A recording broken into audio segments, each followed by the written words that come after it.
001. We'll also take your calls at area code 202-626-4898. Next, Civil War historian Tim Smith discusses the role of civilians at the Battle of Gettysburg. Mr. Smith is a licensed battlefield guide at the Gettysburg National Military Park, as well as the co-author of Devil's Den, a history and guide. He spoke at Greystone's American History Store in Gettysburg, Pennsylvania.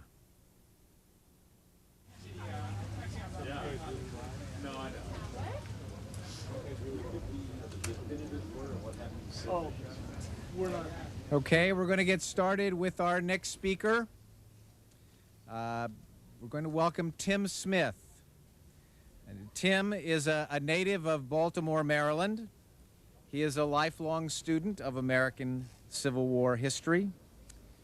He's currently employed as a battlefield guide at Gettysburg National Military Park. He volunteers as a reference historian at the Adams County Historical Society. He teaches classes on the battle at the local community college, and he's a board member of the GBPA, which is the Gettysburg Battlefield Preservation Association. He has frequently lectured on the Civil War at roundtables and seminars concerning the battle. He has written numerous articles pertaining to the battlefield, and his books include The Story of Lee's Headquarters and Devil's Den, a History and Guide. His passion, however, echoes closely one of my passions of the battle story, which is a story that I feel has largely been ignored to some extent. And that's the story of the Gettysburg Civilians. And more importantly, their reaction to being caught in the middle of a major Civil War battle. Tim recently appeared in one of Greystone's Unknown Civil War episodes, the Jenny Wade story at Gettysburg. He also has been a great aid to us in a story that we have invested a lot in on Tilly Pierce, because we've also taken the property that Tilly lived in at the time of the battle and plan to turn that into a living history site. Tim helps wage the battle to spread the word about civilians and their history, and to help answer the eternal question, can you tell me where the battlefield is? The answer is, you're on it. So to speak to the Gettysburg Civilian story, and especially the action which occurred right in the area where we are now today, here's Tim Smith.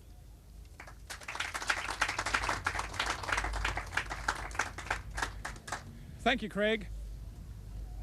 The town of Gettysburg was founded by James Geddes in 1786. In 1800, Adams County, Pennsylvania was formed. And because of its central location in south-central Pennsylvania, the town prospered. It was named the county seat. By the time of the Civil War, there were 10 different roads that intersected at this town from all the other major towns in the area. And that is the reason why the battle was fought here, because all the roads led here. At the time of the battle, the town had a population of about 2,000 people. The town had 2 banks, 3 weekly newspapers, 6 hotels, 10 churches, and 2 institutes of higher learning: the Pennsylvania College, now Gettysburg College, and the Lutheran Theological Seminary. And there was no shoe factory in the town at the time of the battle. The town is located about 10 miles north of the Mason-Dixon line. So although we are in the north, we are not very far in the north. And during the first 2 years of the war, there was the constant fear that a force of the Confederate Army would invade Pennsylvania and march through this area. And there were constant rumors of invasion to this area. And every time one of these rumors came into the town, the people panicked. As a matter of fact, in October of 1862, following the Battle of Antietam, Jeb Stuart actually raided southern Pennsylvania and passed 5 miles from Gettysburg. So there was a cause for alarm.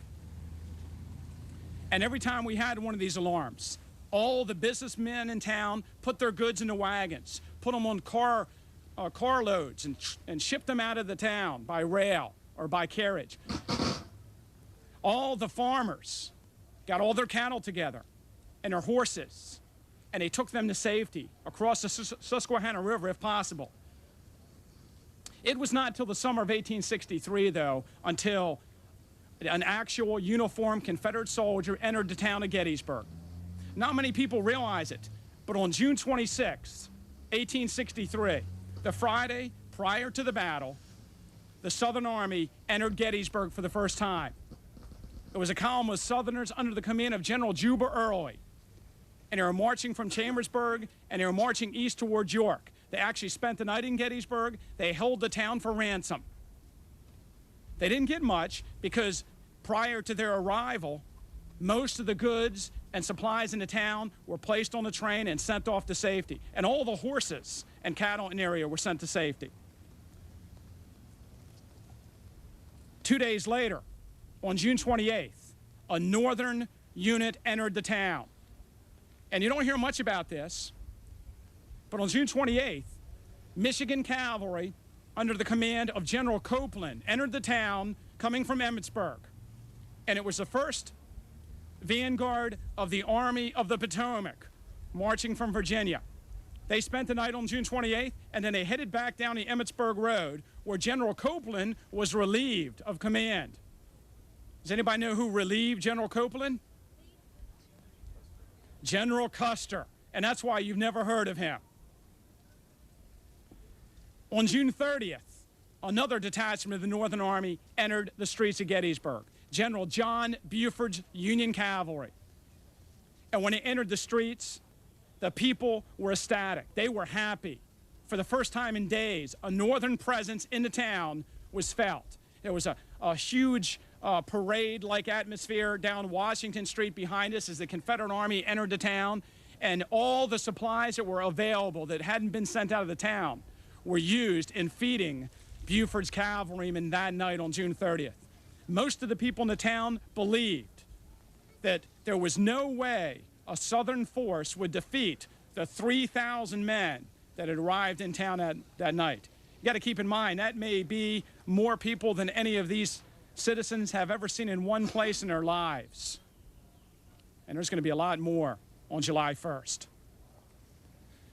The fighting on July 1st, 1863 started west of the town of Gettysburg. There was heavy fighting on the first day of the battle. The fighting lasted all day, but by the end of the day, the Northern Army had been driven through the streets of Gettysburg and back onto the hills south of town. On the second and third day of the battle, the Southern Army occupied the town.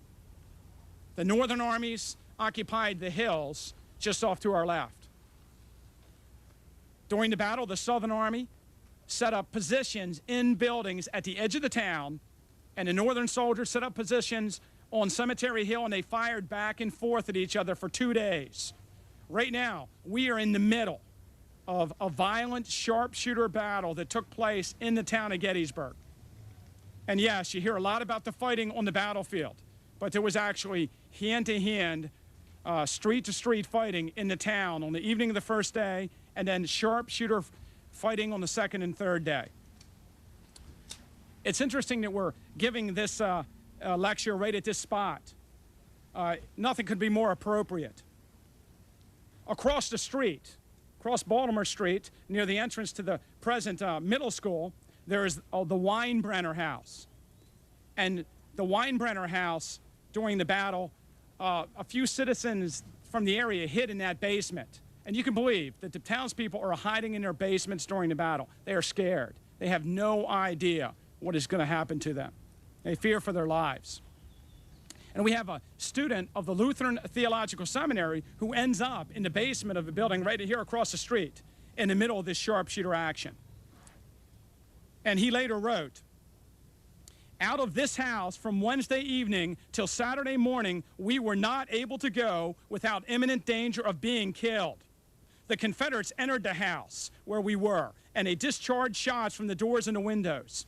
Some of the Union soldiers took a position at a house 200 or 300 yards distance on the same street and held it all the time of the battle, while the Confederates held our prison house all the while.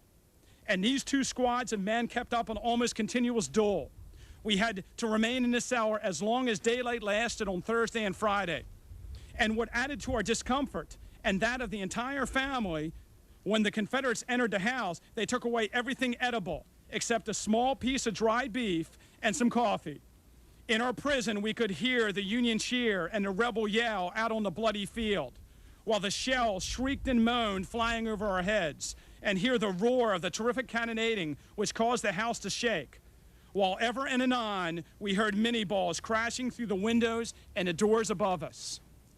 For 2 days, dozens of Southern soldiers were in this area at the edge of town, in the buildings, hiding behind fences, and they were firing up the hill, and Northern soldiers were firing back. There were a number of Southerners killed and wounded right in the streets of town, and there were a number of Northern soldiers wounded. Also, on the morning of the third day in this sharpshooter fighting, the only civilian to die during the battle as a result of the fighting was killed. Her name was Jenny Wade. She was a 20-year-old girl who was killed when a stray bullet went up the street, went through her door, and hit her in the back while she was baking bread for the soldiers. Now, although Jenny Wade is the only civilian killed during the battle, many other civilians suffered during the fighting. Several civilians were wounded in the sharpshooter action. Several children in the town were killed following the battle because of accidents with unexploded ordnance. On July 5th, a little kid down the street here picked up a rifle out of his backyard and shot his 3-year-old brother and killed him.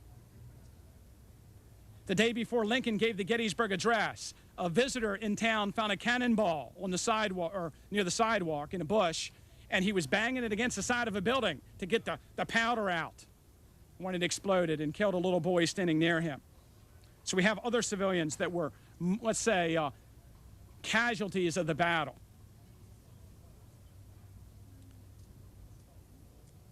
One of the interesting things about this location right here is we are at the Tannery Bed and Breakfast.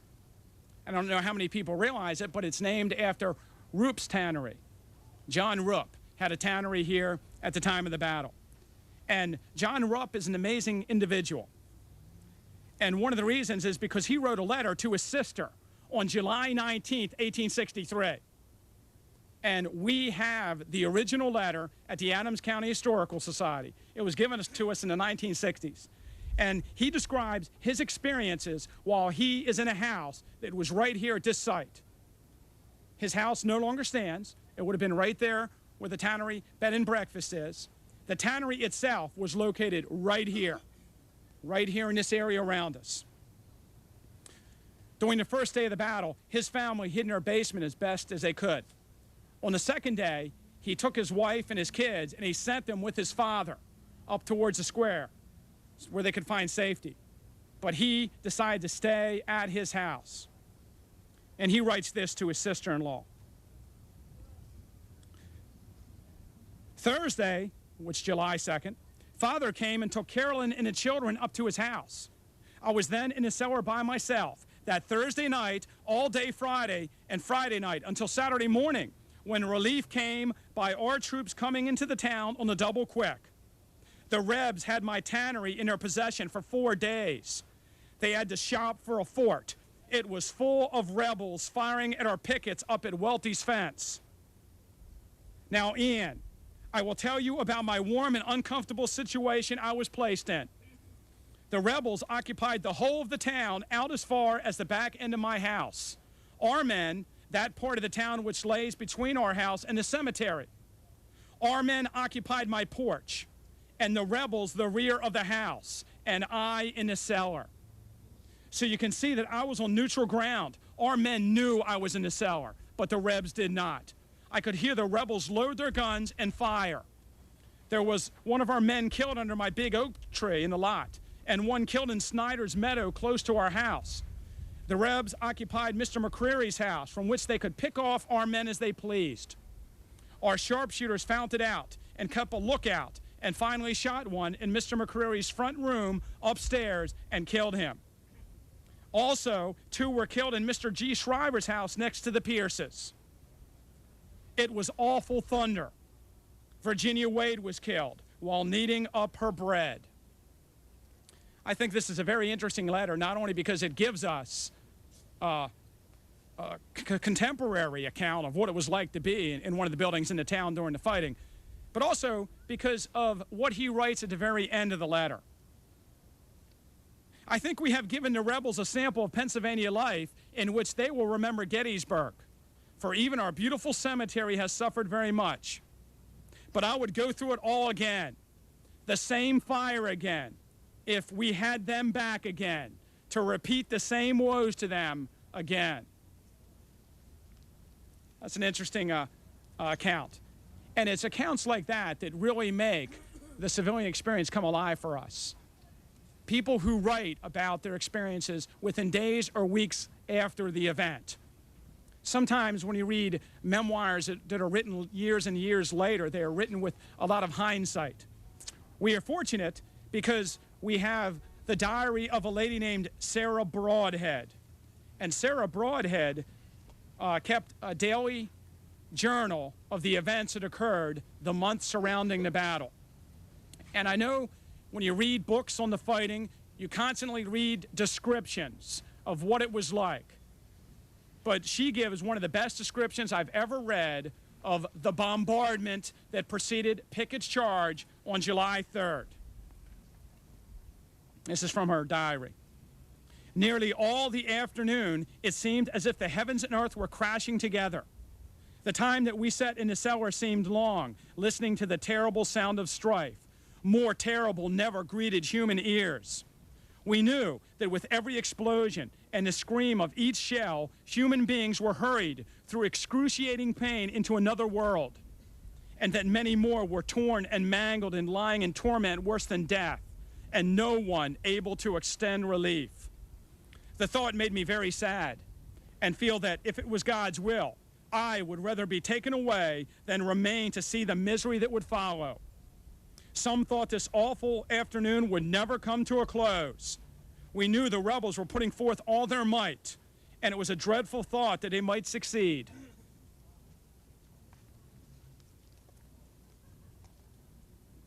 It's interesting that although there were bombardments on July 2nd and July 3rd, and the cannons fired over the town, that not one person in the town was wounded or killed by an exploding shell during the fighting. It wouldn't be until after the fighting was over that people would be injured by the explosive ordnance. But today, you can still see the impact of this shelling in the town. Right now, in the borough of Gettysburg, there are 9 buildings that still have cannonballs sticking out of them from the battle.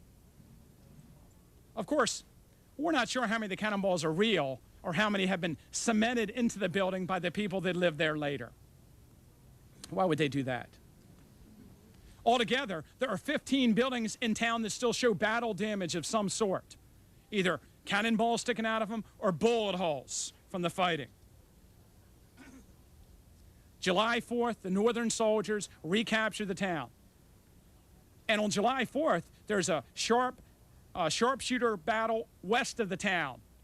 The Northern troops now occupy the western edge of the town, and the Southern Army occupies a place known as Seminary Ridge, about a mile west of the town. And there's this little skirmishing that takes place back and forth. On July 5th, the Southern Army starts to retreat back down into Virginia, and the Northern Army quickly follows. What was left in town after the fighting was not a pretty sight. As the people came out of their basements, they began to realize exactly what had happened. After the battle, there were 20,000 wounded soldiers left in and around the town of Gettysburg. 20,000. There were about 2,000 people living in the town, and maybe about 1,000 living in the townships around Gettysburg, the immediate battlefield. The townspeople were outnumbered by wounded almost 10 to 1. And how would you care for all the wounded soldiers? Before the battle started, the townspeople had sent all their supplies out of town. And there was very few supplies when the battle started. For 3 days, 160,000 men fought in and around the town. They drank all the water out of all the wells. They ate all the food in the town. There was nothing. The civilians had no food for themselves, and they had to care for 20,000 wounded, and there were very few doctors. And what did the townspeople know about caring for wounded? There were over 100 different locations in the town that we know of that were used as hospitals afterwards. And it was days and weeks before the doctors could get to all the patients. And of course, what are they going to do when you're shot in the arm? Amputate. Or shot in the leg. What if you're shot in the chest? There's some serious problems in the town. Sarah Broadhead has an excellent account of what it was like after the battle and what she experienced with the wounded soldiers. On July 5th, she says, "Early this morning, I went out to the seminary just outside of the town, and which, until the retreat, was in the hands of the enemy. What horrible sights present themselves on every side, the road being strewn with dead horses and the bodies of some men, though the dead have nearly all been buried. And every step of the way, evidence of the dreadful contest was all around. Shall we, for I was not alone, enter the building or return home? Can we endure the spectacle of hundreds of wounded men in every conceivable manner? Some wounded in the head and limbs, here an arm off and there a leg, and just inside a poor fellow with both legs shot away. It's dreadful to behold. And to add to the misery, no food has been served for several days. The little we have will not go far with so many. What can we do is the only question. And the little we brought was distributed. It is heart-sickening to hear and to think of these noble soldiers sacrificing everything for us and saving us, and it out of our power to render any assistance of consequence. I turned away and cried." And it was a difficult situation for the people in the town after the battle. Now, one of the most interesting parts of the story of the Gettysburg Civilians is something that happens next. The civilians themselves don't have food. They need to care for the wounded. When the Southern Army invaded Pennsylvania, they burnt the railroad bridges. There was no way to get to this town for days. The bridges were burned across the Susquehanna. The town needed help, and they needed help quick. But there was a lapse of a few days before this help started arriving. But some of the first types of people to enter the town were reporters traveling with the armies. And reporters came into the town of Gettysburg, and they wanted a place to stay. They wanted to be fed. And the reporters went around, and they had trouble finding a hotel that wasn't filled with wounded. One of the reporters actually tried to interview some of the ladies in the town. He went around, knocked on their door, and started talking to them, and they didn't want to talk to him. They slammed the door in his face. And he got kind of upset about his treatment with the local townspeople. So he decided he'd get a little even. And on July 7th, 1863, Lorenzo Krauts wrote the following article, and it was in the New York Times 2 days later. "Let me make it a matter of undeniable history that the conduct of the majority of the male citizens of Gettysburg and the surrounding county of Adams is such as to stamp them with dishonor and craven-hearted meanness. I do not speak hastily. I but write the unanimous sentiments of the whole army, an army which now feels that the doors from which they drove a host of robbers, thieves, and cutthroats were not worthy of being defended. The actions of the people of Gettysburg are so sordidly mean and unpatriotic as to engender the belief that they were indifferent as to which party was whipped. In the first place, the male citizens mostly ran away and left their women and their children to the mercies of their enemy. On their return, instead of lending a helping hand to our wounded and opening up their houses to our famished officers and soldiers, they have only manifested indecent haste in presenting their bills to the military authorities for payment of their losses. On the street, the burden of their talk is their losses. and speculation as to whether the government can be compelled to pay for this or that. Almost entirely, they are uncourteous. But this is plainly from lack of intelligence and refinement. I wish it to be understood that the facts I have stated can be fully substantiated by many officers high in rank, as well as by what I personally saw and observed.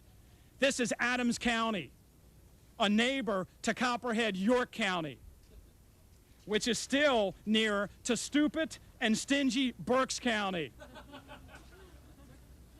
Yes. Would you believe there's a thing at the time of the Civil War called the AP? And every newspaper in the Northeast runs this story about the Gettysburg civilians. And with days and days after the battle, everyone knows about these cowardly, unpatriotic people.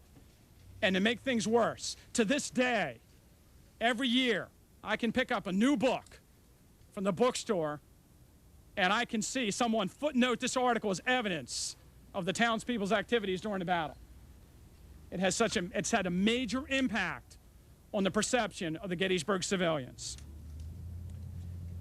The people in town were so outraged by this, and the wounded soldiers were so outraged by this, that 30 doctors and clergymen that were caring for wounded in the hospitals in the town left their hospitals, had a meeting at our courthouse, and got together and wrote a rebuttal to this editorial and sent it to the New York Times. It ran on page 16. The original article's on page 1. And none of the other newspapers picked up the rebuttal. But all the other newspapers sent more reporters to Gettysburg to dig up dirt. And we have a whole bunch of articles written after the battle in different newspapers about the townspeople. And it's very unfortunate, because the townspeople were in a very tough position, and they did what they could. They did what they thought they could do. When it comes time after the Civil War to gain money for their damages to the battle, the townspeople will make claims.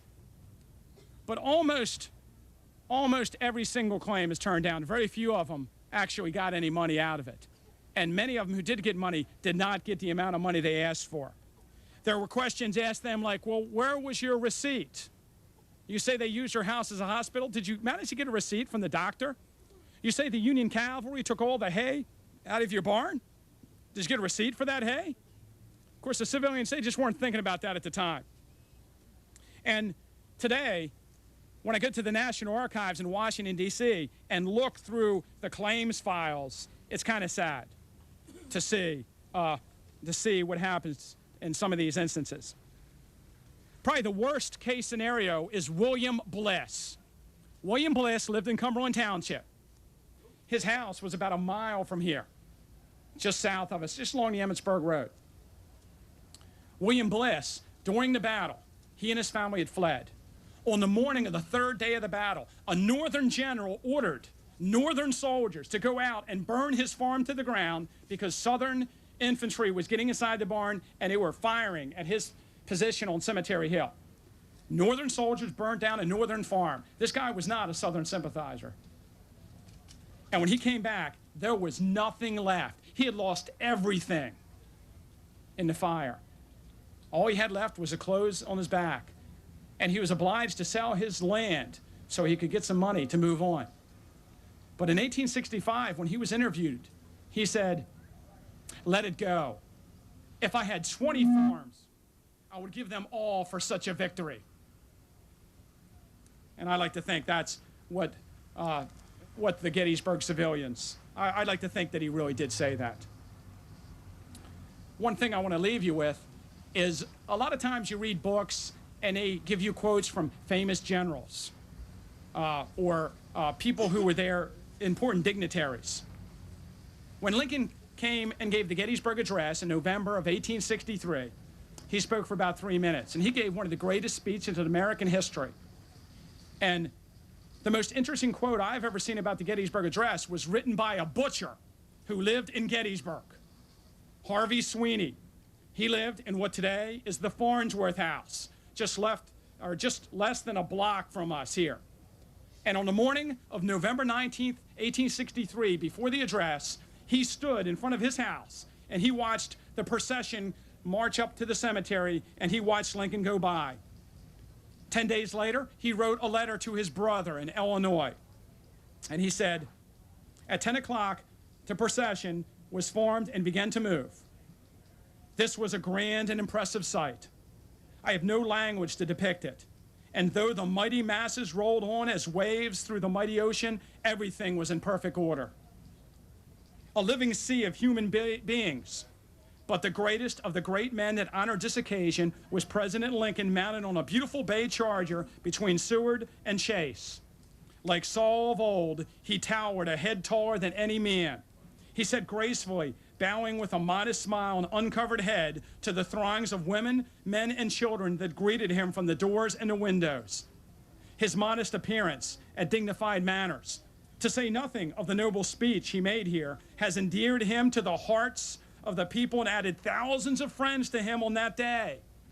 But though he looked cheerful and happy on that day, an observant eye could see that this dreadful responsibility that this nation and this wicked rebellion has cast upon him.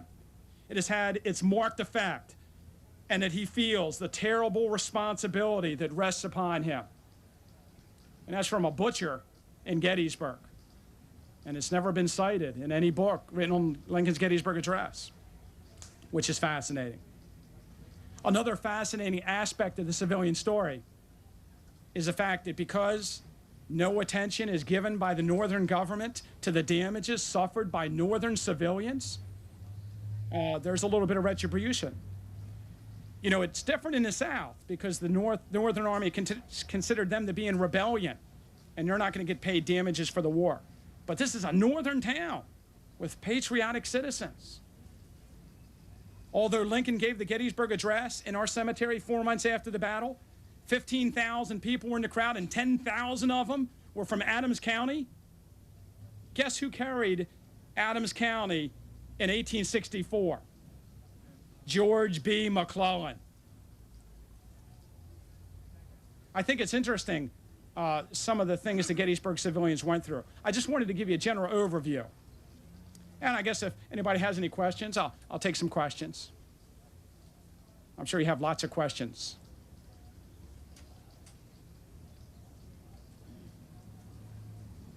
Tim, you mentioned that the first day, the first day that the Confederate soldiers were in Gettysburg was actually June 26th. Did the civilians have any knowledge that they were on the way before that? And if so, how did they learn about their coming towards Gettysburg? Well, you know, I guess there's two answers to that question. One is, yes, they should have known because the Confederate Army had entered Chambersburg a few days before, and they were slowly marching eastward. But they had been told that the Southern Army was coming to Gettysburg so many times that when they finally came, no one believed it until the last moment. And what they did was kind of interesting. The vanguard of the Confederate armies that passed through Adams County was led by the 35th Virginia Battalion of Cavalry under the command of Elijah White. They had routed a militia force 3 miles from the town of Gettysburg, which was made up of citizens of Pennsylvania and some guys from the college and Lutheran seminary. But that force had fled sort of north and east of the town. There were some cavalrymen that came riding into the town and told the people of the little skirmish, and then rode out of town. But the White's 35th Virginia Battalion actually got together outside of the town, and they stopped and they made a plan. And they decided what they would do was ride into the town and hoop and holler and fire their guns in the air and ride around the square. And so they came riding into the town, hooping and hollering and firing their guns off, and the townspeople were scared to death. They thought that everyone in the town was going to die. There had been rumors that the Confederates eat babies. I don't know if you ever heard that. But they were scared. And it's neat to read all the civilian accounts, and they all have the same accounts about how scared they were, except one account I read by a 13-year-old boy. He was not impressed in the least. He could tell right away it was an act. And they really didn't harm. They were just doing this to try to scare people. And of course, he has a great account because then he stands out in front of the candy shop as the Confederates break in it. And when the Confederates come out of the candy shop, one of the Confederates hands him a whole bunch of candy. So it just made his day. On June 26, the Southern Army came into Gettysburg. They spent the night here. They held the town for ransom. They asked for, 500 shoes, I believe, 1,000 hats. They asked for shirts, barrels of flour. They asked for 2 barrels of sauerkraut, which is interesting. And they asked, or in lieu of, they asked for $10,000 in cash. And the townspeople explained that, I'm sorry, we sent our supplies out of town. We just don't have the money or the supplies. And Joubert always said, okay. And so they marched off to York, where there the people gladly paid him $28,000 so he wouldn't destroy the town. But it's interesting. So most people don't realize the Southern Army did pass through town prior to the battle. Any other questions? Well, a little bit more sober. Now, can you explain how the town, the community organized the burial of the dead afterwards? This must have been a terribly overwhelming and necessary. For the most part, soldiers who were killed during the battle and were laying on the battlefield were buried by the Army. The provost marshal left a detachment behind after the fighting. A couple regiments were left behind for a few days to care for the burials. So the actual soldiers, for the most part, were buried by the Army. It was 4 months later when a private contractor was actually given the contract to exhume the northern bodies from the battlefield and then move them to the National Cemetery, where then was dedicated by Abraham Lincoln. And it was 10 years later when the Southern Army actually hired a contractor to remove the Southern bodies from the battlefield. Do you know there are no Southerners officially buried in our National Cemetery? They were buried wherever they fell. They were moved 10 years later. But 10 years later, they couldn't find them all. And to this day, there are Southerners buried around the battlefield. We're not sure exactly how many or where they may be buried. And that's why you hear about every once in a while, someone will find a skeleton on the battlefield. I guess just 3 years ago, a visitor was walking his dog and found the skeleton. Now, the problem isn't the dead soldiers. The problem is the dead horses. After the battle, there were a bunch of sightseers in town. And the sightseers were going around the battlefield picking up artifacts. Without any artifact from the battle, whether it be a bullet or a belt buckle or a rifle, that's federal property. And the provost marshal spent most of its time going around looking for people who were taking stuff off the field, arresting them. And as a punishment, they bury dead horses. Do you know how big of a hole you got to dig to bury a horse? And there are photographs taken in November of 1863, around the time of Lincoln's Gettysburg Address, with dead horses in the photographs, because they simply they didn't get all the dead horses buried. What do you think they did with most of the horses? That's right. They drug them into huge piles and they lit them on fire. What did the town smell like after the battle was over? Well, it's appropriate that we're at a tannery. John Rupp's Tannery. Any other questions? Go ahead. Was there any infections from typhoid or cholera from the dead horses? Was it seeping into the water or anything like that? I'd imagine there was. But we don't have a lot of accounts of civilians dying shortly after the battle. But I think conditions had to be horrible. And maybe these conditions were something that didn't make people sick or kill them right away. But I'm sure it made the town of Gettysburg a very unhealthy place for years to come after the battle. And we do have a lot of infant mortality after the battle. It would be interesting to do a study and see if it was higher than other places. But there are, I can imagine there's some serious problems with illness and disease in the town. Many of the farmers on the battlefield had to dig new wells following the battle, because several wells, bodies were thrown down in the wells. It's a horrible situation.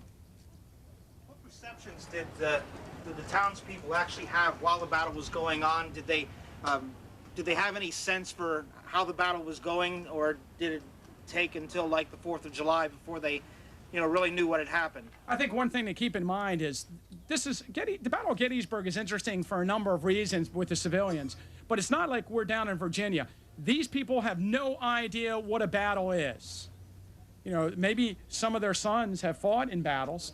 Adams County had its share of men that fought in the Northern Army and were in the Army at the time. As a matter of fact, Adams County had a draft in 1862. And there were 800 men in the Northern Army that were not with their families. And they were in Virginia in a drafted unit.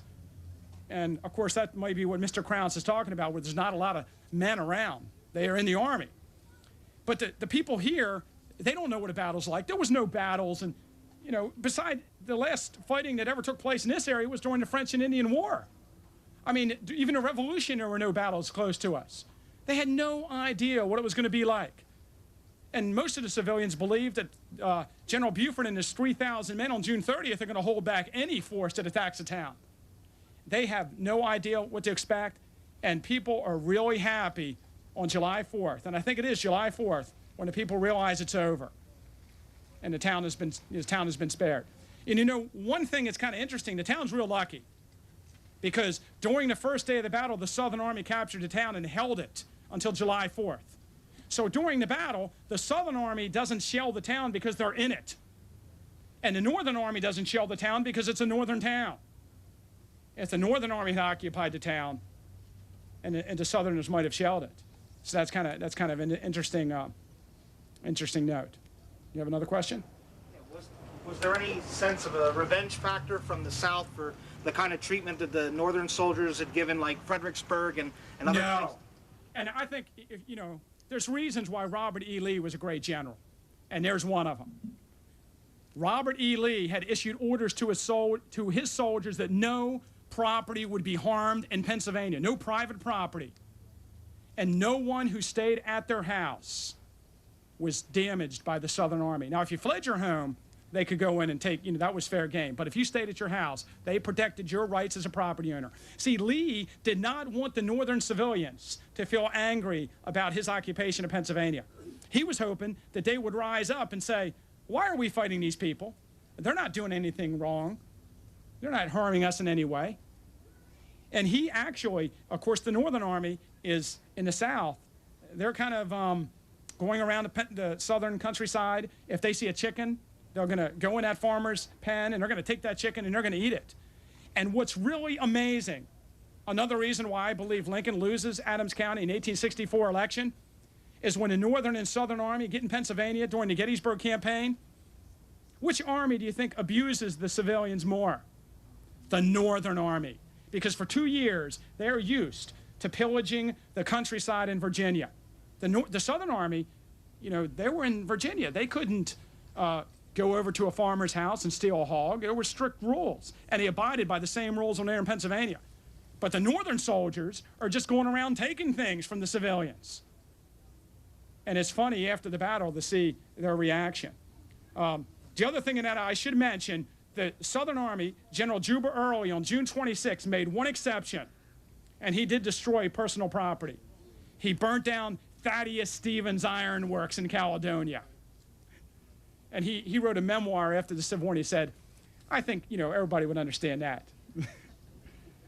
Thaddeus Stevens, of course, was a radical anti-slavery congressman in the United States Congress at that time. Okay, well, I want to thank everybody for coming out and hearing me talk.